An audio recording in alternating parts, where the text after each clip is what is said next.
twongeye turatomboye bana b'Imana kuba Nyagasani atugirira ubuntu akaba aduha amagambo kuri buri munsi kugira ngo tumusingize tumushime neza aho tugirira buri munsi ku izina ry'Imana Data na Mwana na Roho Mutagatifu amen.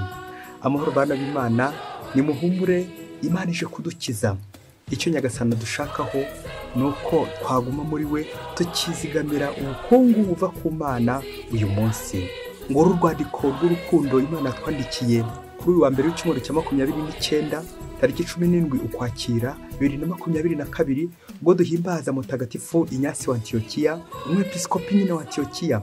Isomo rya mbere ni Europa mutagatifu yandikiye Abanyefezi umutwe wa 2 mu rwa mbere kugeza kwa 10. Bavandimwe, mwari mwarapfuye muzi ibicumuro n'ibyaha mwiberagamo kera igihe mwakurikizaga imigenzo y'isi n'umugenga w'ibyo munsi kirere kwa nk'uko ukorera mu bagomera Imana.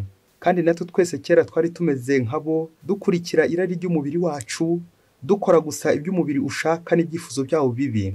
Yewe kubwacu twari twikururiye uburakari bw'Imana kimwe nabo. Ariko Imana nyirimpuhwe zihebuje kubera urukundo rwinshi yadukunze, nubwo twari twarapfuye tuzi ibyaha byacu bwose, yadushubije ubugingo hamwe na Kristo. Bose kwa mwarakijijwe mubikesha ubuntu bwayo, nuko hamwe nawe iratuzura maze kwicaza mu ijuru turi muri Kristo Yezu. Bityo igiriye ubuntu bwayo yatugaragarije muri Yezu Kristo, yashatse kwerekana mu bihe bizaza ubukungu butagereranywa bw'ineza yayo. Koko mwakijijwe ku buntu mubikesha ukwemera, ntabwo ari kubwanyu rero ahubwo ni kubw'ingabire y'Imana. Ntibyatewe n'ibyo mwakoze kugira ngo hatazagira uwirata.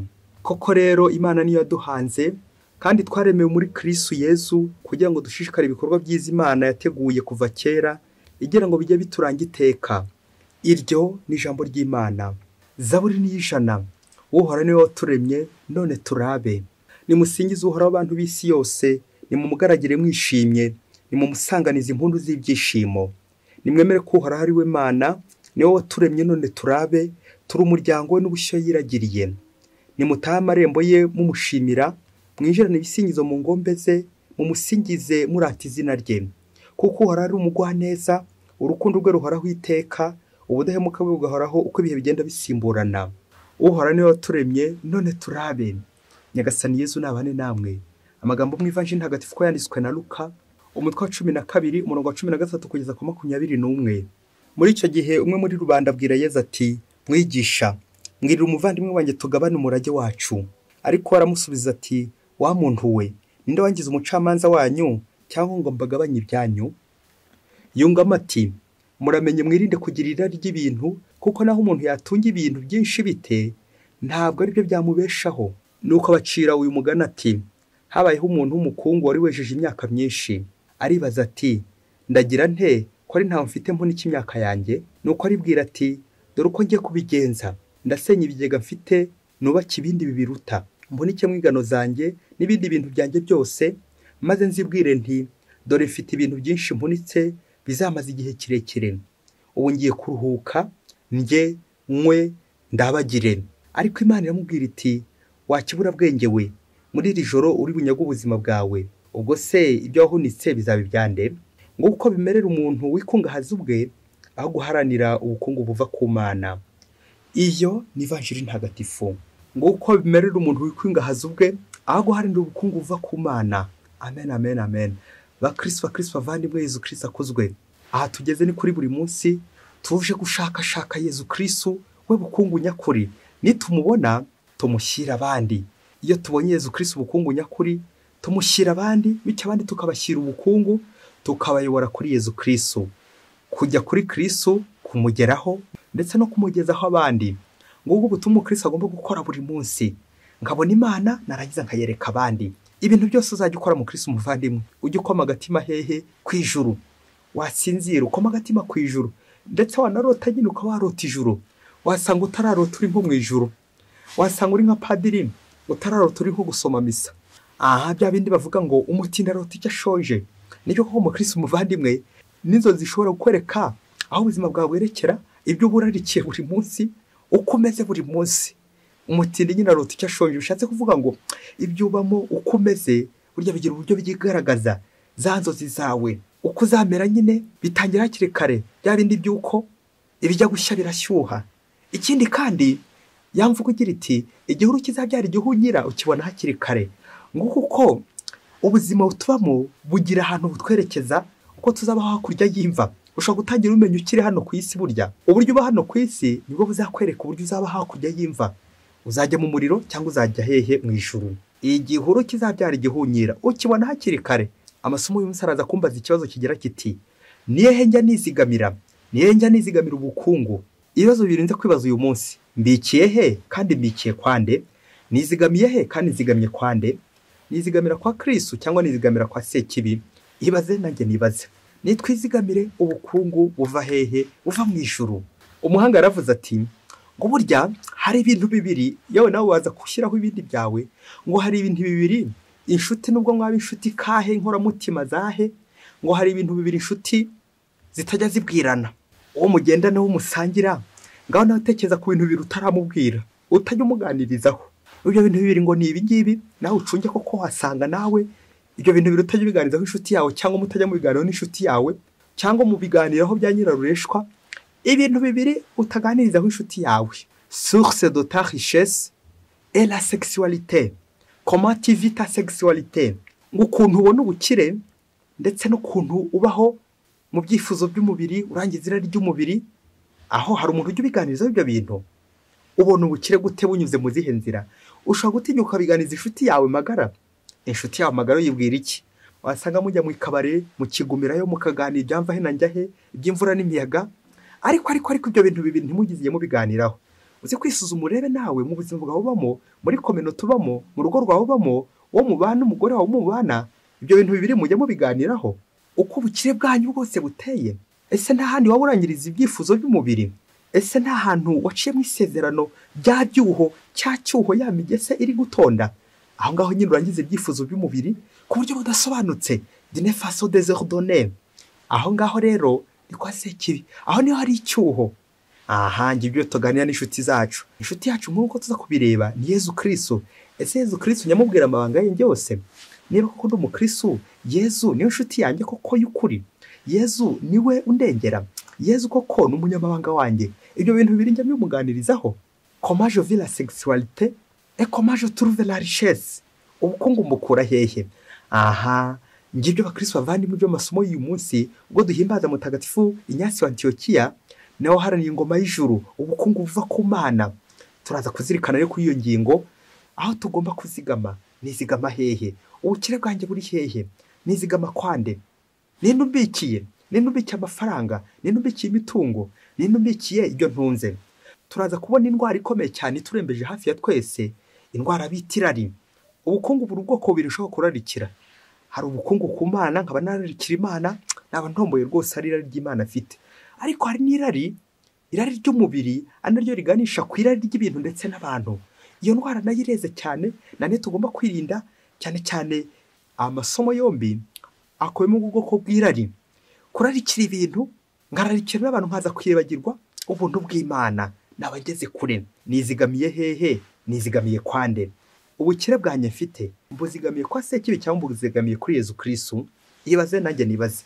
Mu isomo rya mbere Pawulo mutagatifu ari Efeze, ari kuburira abanyefeze abibutsa ibikorwa byabaranze, ibikorwa by'umubiri, gukorera umubiri bigatuma umubiri bawuzamura bakaza kwibagirwa Imana. Ibyo rero byabaranze Pawulo yongera kwibutsa ineza ubuntu bagira muri Yezu Kristo, bakabatizwa bakongera bakegera Yezu Kristo, bakaboke b'Imana. Aho ngaho rero kuba narindi mu cyaha nkaza kongera nkagarukira Imana, ibyo ni byo Imana ishima. Kuva mu isaha y'icyaha, kuva ku irari ry'umubiri maze nkagana ku irari ry'Imana, ngararikira Imana, ngararikira Imana y'ubukungu nyakuri. Ibi rero bishimisha Imana, ibyo ni byo bimbeshaho mu buzima bw'iteka.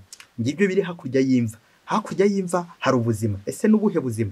Ni ubuzima bw'iteka cyangwa n'umuriro w'iteka? Ibaze nanjye nibaze. Pawulo mutagatifu yagize ati, bavandimwe mwari mwarapfuye muzi ibicumu n'ibyaha mwiberaga mu kera, igihe mwakurikizaga imigenzo y'iyi si n'umugenga w'ibyo mu isi n'ikirere, wa mwuka ukorera mu bagomera Imana. Kandi natwe twese twari tumeze nkabo, dukurikiza irari ry'imibiri yacu, dukora gusa ibyo umubiri ushaka n'ibyifuzo byawo bibi. Amen. Bavandimwe Yezu Kristo akuzwe. Gukora ibyo umubiri ushaka, ibyifuzo by'umubiri akaba ibyo gusanuza.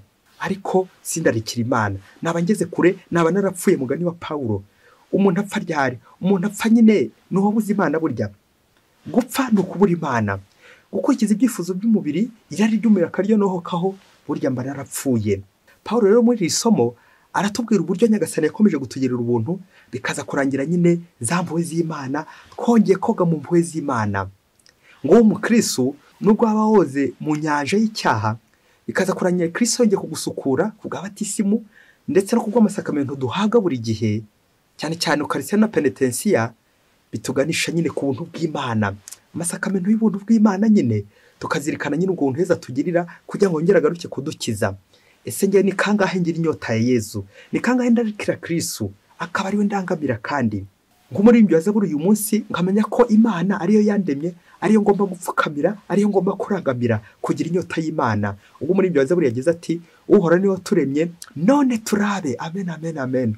Iyo namenyaga ko ndi uw'Imana, umuntu w'Imana, narangiza kandi ngakora iby'Imana, icyo gihe ibyo nakoze byose bikerekeza ku Mana, nabaho neza, nabaho nishimye, nabaho nyine ndangamiye Imana ariyo ndarikiye. Ariko yibaze mu Kristo, guhora ndarikiye ibintu kandi ibintu bizashira, aho kurarikira Imana, Imana itazashira, wowe bukungu buhoraho. Uku rero kurarikira Imana na nibyo ashaka gutubwira, aburira abigishwa be gutabikira hano ku isi, ahubwo bakabikira hehe? Mu ijuru, kwizigamira ubukungu bw'ijuru. Ubwo twumvise ngo haje umwe muri rubanda abwira Yezu ati mwigisha, mbwira umuvandimwe wanjye tugabane umurage wacu. Amen, amen, amen. Kugeza ubu ngubu uyu muntu waje kureba Yezu ari mukuri, kubera ko muri Isiraheli bavugaga ko des rabbins, abigisha, igihe havukaga impaka ku matiku, amakimbirane ku byerekeye n'amasambu, imirima cyangwa umurage, kubera ko umurage ababyeyi bawusigiraga umwana w'imfura, hari ubwo yageraga gutya ngo ntabe yakwibuka bagenzi be ngo abe yabafasha nawe nyine abagaburire nk'imfura nyine. Icyo gihe rero iyo bamusigiraga umurage hakaza kuzamwa akajagari ndetse n'akavuyo, nabashe kumenya bagenzi be, iki kibazo cyakemurwaga n'abigisha des rabbins. Yezu rero nk'umwigisha nawe uyu nyine yaje amugana kugira ngo mukemure iki kibazo yahuye nacyo. Yezu rero kugeza ubu ngubu yagomba gukemura iki kibazo, ariko Yezu aragira ngo tuganishe ku bukungu bw'ijuru, tutaguma gusa gutsikamira mu mirima y'iyi si, ubukungu bushira, ibyacu, ubukire bwa hano ku isi. Ahubwo Yezu mu kudakemura iki kibazo arashaka gukwerekeza ku bukungu bw'ijuru. Ibya hano ku isi umva ntabwo ari byo kamara, ahubwo arashaka gutwerekeza ku bukungu bugana hehe? Ubukungu bugana mu ijuru. Kanyigisha ikintu gikomeye cyane, kuba nasaba Imana ikintu ntikimpe, ngayisaba amafaranga ntiyampe, ngayisaba imodoka, ngayisaba inzu, ngayisaba imitungo, Imana ntiyimpe, njye nitonda, kuko wasanga Yezu ari gushaka kunkura hano ku isi anganisha mu ijuru, akankura ku bukire bwa hano ku isi agira ngo nzamure ku bukungu nyakuri. Nizigamiye he? Nizigamiye kwande? Nizigamiye iki? Ibaze nanjye nibaze. Uyu mugani Yezu abaciriye arashaka gutwigisha aho duhunika ni hehe. Wasanga aho umunika bimeze nk'aya mifuka yatobotse. Urazi nawe gushyira amafaranga mu mufuka watobotse, bikaza kurangira nyine ngo wagiye ku isoko, bikaza kurangira amafaranga yaguye yagiye. Guhunikira mu bigega byatobotse, aho ingese n'imungu byatonze, aho ngaho nyine Yezu arabijyanye no kubikira no ku isi. Ngahabikira kandi nzi ko nanjye hari ikibazo, kandi nzi ko hari ibyo byonnyi byose. Ese koko wasanga nanjye narafashe umufuka w'inyanya ngashyiramo rumwe ruboze, bikaza kurangira zose ziboze. Nguko guhunikira no ku isi, kurarikira ibyo ku isi hano kurusha kurarikira Imana. Irari ry'ibintu, irari ry'abantu rikambuza ki? Rikambuza irari ry'Imana, kunyoterwa n'Imana. Ese mu Kristo wowe ni kangahe koko wari ufite inyota y'Imana, ukumva gusenga, ko wajya gusenga ukumva ufite inyota yo gusenga, wajya kuririmba Imana ukumva ufite inyota yo kuririmba, koko wajya gushengerera ukumva ufite inyota yo gushengerera. Hari umusaza wavuze ati hari inyota ziri ubwoko butatu ntarara: sinarara inyota y'umugore, sinarara inyota y'itabi, sinarara n'inyota y'inzoga. Bakristo bavandimwe, izo nyota zose wagize ngo icyo cyaka cyose wagize ngo kirangiza gutyo atabanje kumenamo amafaranga. Ngaya amafaranga tumena dushaka kurangiza irari ry'umubiri, irari ry'ibintu n'iby'abantu, bikaza kurangira nyine Imana tuyiburiye umwanya. Ngaho nawe tekereza izo nyota ko ari 3, igihe uzarangiza kuzikemura, igihe icyo cyaka kizashirira, aho Imana uzongera ugirira inyota. Aha nk'uko iyo kamwe kaje kagenda gahamagara utundi: inyota y'itabi babyeyi, inyota y'umugore, inyota y'umugabo, inyota y'inzoga, ariko ukaza kwibagirwa inyota y'Imana, inyota Yezu Kristo, ubukungu nyakuri, ukarisiya, kurangamira ukarisiya, inyota ya misa, inyota y'isengesho. Mu Kristo wari warota wagiye mu misa nawe? Wari warota uri gusenga? Wari warota uri kuganira n'Imana? wari warota koko muri kuganira na Yesu mu gushengerera mwembi na Yesu koko muri kumwe ujye ubirota ujye ubiteganya se basi ku munsi aha nguko rero ko abenshi irari ry'ibintu n'irari ry'abantu ritubuza irari ry'Imana tukaba mu buzima twigenga tukaba mu buzima bwacu gusubiza mu kakavuyo aha dore uburyo irari riza mbere na mbere irari ry'amaso ukaba uri kureba ibintu wabibona bikinjira iwawe nuko rero bikinjira mu mutwe byarangiza kwinjira mu mutwe bikabyageze mu mutima uko rero ugatangira ubishakashaka yari byiza ni byiza ko byakugeza heza nyine ariko yari bibi bikumera nyine nk'uburozi bwinjira mu jisho bikaza kurangira bugeze mu mutwe mu mutima bitabuze iyo bwageze mu mutima Imana uhita uyizinukwa abavandimwe uhita bazinukwa ngo rwa rwango irari rikurura urwango irari rijyana mu rupfu ngiryo irari ry'urupfu nyine iyo wararikiye nyine ibintu bya hano ku isi ibintu abantu bikakubuza nyine irari ry'Imana ariko nanone ushobora gukoresha amaso imyanya y'umubiri nkareba nkabona Imana nkabona n'abavandimwe narangiza kubabona nkagira gute ngatunganira Imana wa muhanga uvuze ati hari ahantu hatatu utabura kureba buri munsi kureba hejuru wareba hejuru ugahabona Imana bwa kabiri kureba ku ruhande rwawe ugahabona mugenzi wawe kugira ngo umufashe umugirire neza hanyuma ku bwa gatatu ukareba hasi iyo urebye hasi uhabona iki uhabona ibintu bya bintu ugomba gucunga buri gihe ko wabikandagiye ubiri hejuru hato utaza gushiguka ahubwo byagukandagiye byakuryamyeho iyo ibintu byatangiye gukuryamaho kabaye ntiwongera kureba hejuru ntiwongera kureba ku ruhande handi ku ruhande hari mugenzi wawe no hejuru hari Imana shwe ntabwo wakongera kuhareba kuko nyine ibintu byagupfukiranye nibyo uri gushaka nibyo wahereyemo ahasiga nyine ibintu byakuganje ngo uko irari ry'umubiri ushobora gutuganza irari ry'ibintu rigatuganza bikaza kurangira ridutsikamiye tukabura Imana kubura Imana abakristo bavandimwe nibwo bukene bwa mbere ubukene bw'umutima nirwo rupfu rwa mbere umuhanga aravuze ati plus la chair s'élève plus l'âme s'abaisse ngo umubiri uko urusha gutumbagira urarikira iby'umubiri niko ibyaro bishobora kugenda bigabanuka inyota y'Imana ishobora kugenda izimira muri wowe kandi ku ikubitiro umuntu Imana yamuremanye inyota gushaka Imana guharanira ubukungu bw'ijuru guharanira iby'Imana ese ngewe ubukire bwanjye mbubika hehe irari ryanjye ni irari ryo kurarikira Imana gusa mfite cyangwa birivanze byabaye mavange umunsi umwe hirya kure cyane muri Afurika ngo umwana wigaga iwabo nyine barabakene bakagerageza ibishoboka byose kugira ngo wa mwana yige bakirya bakimara bakagurisha utwo bari bafite kose ngo wa mwana yige ngo kera kabaye rero bya bintu by'uko nyakibatarara bushyitsi amaze kuba umusore ngo baza kumufata ngaho fora icyo bamufatiye bamufashe ngo yafashe umwana w'umukobwa ku ngufu nuko amaze kumufata iwabo w'umukobwa baza kwanzura ko bagiye kumufungisha akamara imyaka 25 yose nuko bagiye kumurega wa musore atakamba maze arababwira ati umva rero ngewe mfite inzu yanjye yubashye ikomeye cyane maze abereka inzu ya etage ngo yaramaze kubakisha iwabo w'umukobwa ko barabyemera nuko kuko bamubona ko ari umukire maze baramubwira bati uradusinyira amadolari 2,000 bityo turaba tukubariye ubundi twari umukobwa wacu mubane wa musore yemera ibyo bibiri bamusabye utwara uwo mukobwa bakabana no muri yanzu y'umutamenwa ndetse no guha umukobwa y'amadolari 2,000 nuko wa musore abajyaniwe bagoma nawo umukobwa muri yanzu nuko maze kumusiga muri yanzu ahitira iwabo kugira ngo ajye gusaba y'amafaranga amadolari 2,000 ageze iwabo namwe murumva ko iwabo nyine nta kintu bari bagisigaranye kuko nyine bari baramurihiye maze ageze iwabo koranya ababyeyi maze arababwira ati ubu rero ababyeyi ndi hafi kurangiza kwiga kaminuza ubu ngubu nzadefanda kandi nzadefandira mu mahanga kujya mu mahanga rero no gutega indege rero no kujya kudefanda bizansaba amadolari 2,000 buriya rero no kuyashaka kuko nzagaruka nyine mfite akazi ndi umuntu ukomeye k'umuntu nyine uvuye kudefanda nyine mu mahanga nuko babyeyi yumvise ko umwana wabo koko agiye kurangiza kaminuza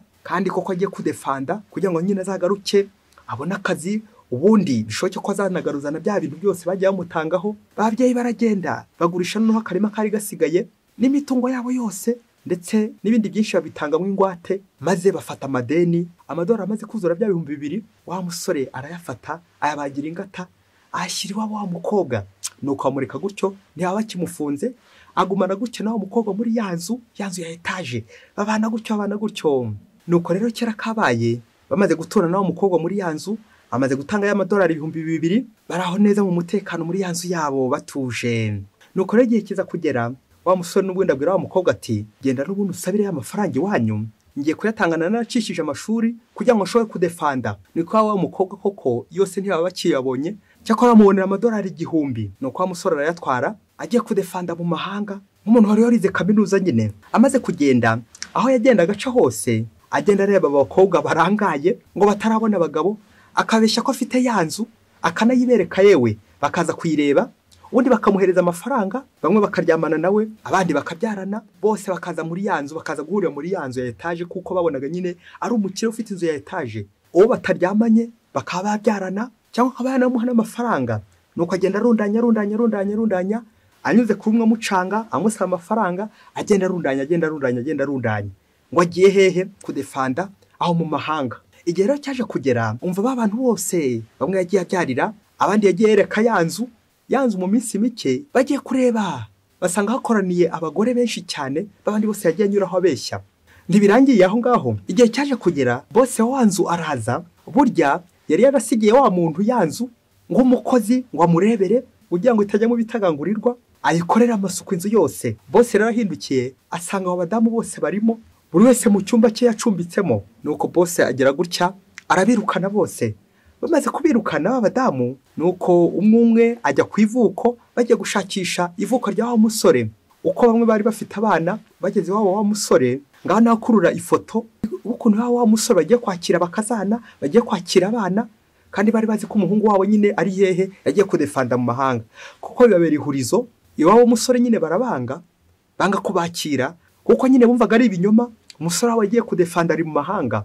Yewe na nubu wa musore ari mu mahanga ari kudefanda, ni wabo nabo bari kurwana na bya bibazo by'ukuntu bagiye kwakira impinja, abana, abagore, bakristo bavandimwe. Ni kangahe nagiye nsaruza ibintu, yewe ngasaruza n'abantu bose ngashyira hamwe nkabumbira hamwe, ariko bikaza kurangira mbuze pfo na ruguru, ngenesheje iwacu, imitungo y'iwacu nyisahuye, ngenda mbeshya, aho nyuze hose mbeshya, ngiye kudefanda. Ngaho amashuri bamwe bajya kwiga, ababyeyi bakibwira ko wize kaminuza, uri kwiga, uri kuminuza. Ariko uri kuminuza mu biki? Uri kuminuza mu kubeshya, uri kuminuza mu irari ry'abagore, irari ry'abagabo. Waraminuje mu gutera inda umaze gutera ntawazibarura, abana bandagaye imisozi iryaguye. Aho ngaho niho waminuje ngo ugiye kudefanda nawe. Bikaza kurangira uri kugenda ushwanisha abantu b'abandi, ugashwanisha bosi wawe n'abagore bawe, inshoreke zawe, aho unyuze hose bakabura umutekano ngo nawe ugiye kudefanda mu mahanga.